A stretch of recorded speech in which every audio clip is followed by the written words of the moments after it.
SIR এর নাম বাদের প্রতিবাদে বেনজির তাণ্ডব, আগুন জ্বলল, গাড়িতে ভাঙচুর করা হলো, রণক্ষেত্র হয়ে উঠল কালিয়াচক।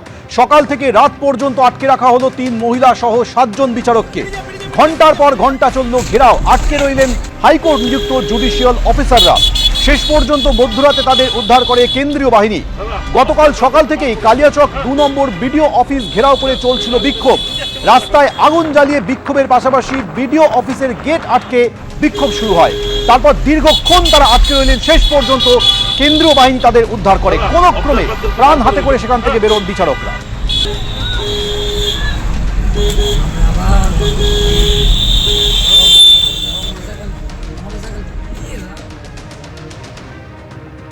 কিছুক্ষণ আগে আপনারা ছবিতে নিশ্চয়ই লক্ষ্য করেছেন, যখন কেন্দ্রীয় বাহিনী এবং পুলিশ বিচারকদের নিয়ে বেরিয়ে যাচ্ছে, তখনও কিভাবে সেই গাড়ির ওপর হামলা করা হয়, ইট পাথর ছোড়া হয় এবং বাঁশ ফেলে রাখা হয় রাস্তায়। তখন আর্তচিৎকার ওই মহিলা বিচারকের।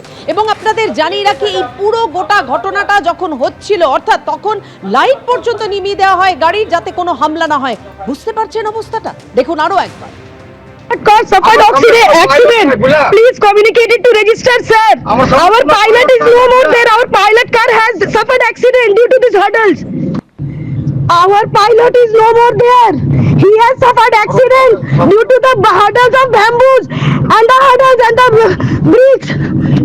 We are traveling alone. High Court, take care of my children. Take care of my children if something happens to me. গতকাল ঠিক কি ঘটেছিল কালিয়াচকের 2 নম্বর ব্লক অফিসে, যেখানে আটকে ছিলেন বিচারকরা, সেই ছবি তুলে ধরেছেন আমাদের প্রতিনিধি সুকান্ত মুখোপাধ্যায়। মোথাবাড়ি বিধানসভার কালিয়াচক 2 নম্বর ব্লক অফিস, ঠিক সেখানে গতকালকে অন্যান্য দিনের মতোই বুধবার 11টা নাগাদ থেকে শুনানির কাজ শুরু করেছিলেন 7 জন বিচার বিভাগীয় আধিকারিক।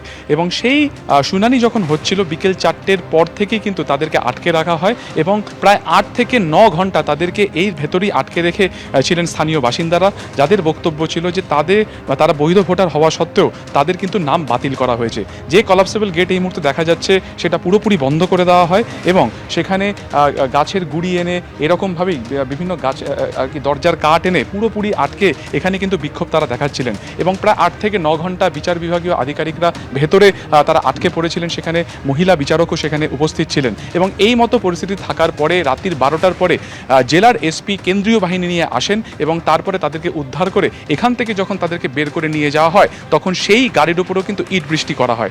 স্বাভাবিকভাবে গতকালকের এই ঘটনার পরে আজকে শুনানি পর্ব পুরোপুরি স্থগিত রয়েছে এবং এখানে দেখা যাচ্ছে যে সেন্ট্রাল ফোর্স কিন্তু মোতায়েন করা হয়েছে। এবং গতকালকেও কিন্তু যেটা বারবার প্রশ্ন উঠছিল যে সেন্ট্রাল ফোর্স কোথায় ছিল যখন এখানে শুনানির কাজ চলাকালীন 7 জন বিচার বিভাগীয় আধিকারিককে কার্যত আটকে রাখা হয়েছিল এখানে। এবং তারপরে তারা জল পর্যন্ত পাননি, তারা খাবার পর্যন্ত তাদেরকে দেওয়া হয়নি। সেই সময় প্রশাসনিক কোনো আধিকারিককেও তাদেরকে উদ্ধার করতে দেখা যায়নি। এবং রাত্রির 12টার পর যখন তাদেরকে এখান থেকে বের করে নিয়ে যাওয়া হলো, তখন তাদের উপর যেভাবে হামলা হলো, স্বাভাবিকভাবে কিন্তু জেলা পুলিশ প্রশাসনের ভূমিকা নিয়ে উঠছে প্রশ্ন। আজকে আমরা এই মুহূর্তে এলাকাতে এসেছি এবং দেখা যাচ্ছে যে গোটা যে পঞ্চায়েত যে ব্লক অফিস রয়েছে সেটা পুরোপুরি বন্ধ অবস্থাতে রয়েছে। সেখানে আজকে শুনানির কাজ চলছে না। আজকেও কিন্তু সেখানে শুনানির কাজ শুরু হওয়ার কথা ছিল। এবং শুধু তাই নয়, আশপাশের যে এলাকা রয়েছে, যে বাজার এলাকাতে মূলত এই ব্লক অফিস রয়েছে, সেই সমস্ত বাজার এলাকাও কিন্তু একেবারে বন্ধ অবস্থাতে রয়েছে। এলাকায় বিভিন্ন জায়গাতে সেন্ট্রাল ফোর্স মোতায়েন করে রাখা হয়েছে এবং একইভাবে কিন্তু বিভিন্ন জায়গাতে এই স্পটে আসার আগে পর্যন্ত আমরাও দেখেছি কোথাও গাছের গুড়ি ফেলে, কোথাও আগুন জ্বালিয়ে রাস্তা অবরোধ করা হয়েছিল। ক্যামেরা শ্যামল জানার সঙ্গে সুকান্ত মুখোপাধ্যায়, এবিপি আনন্দ, মোথাবাড়ি। এসআইআর বিক্ষোভে আজ কতটা উত্তপ্ত মালদার মোথাবাড়ির বিভিন্ন এলাকা, সেই ছবি রাখছি আপনাদের সামনে। এবিপি আনন্দ, এগিয়ে থাকে, এগিয়ে রাখে।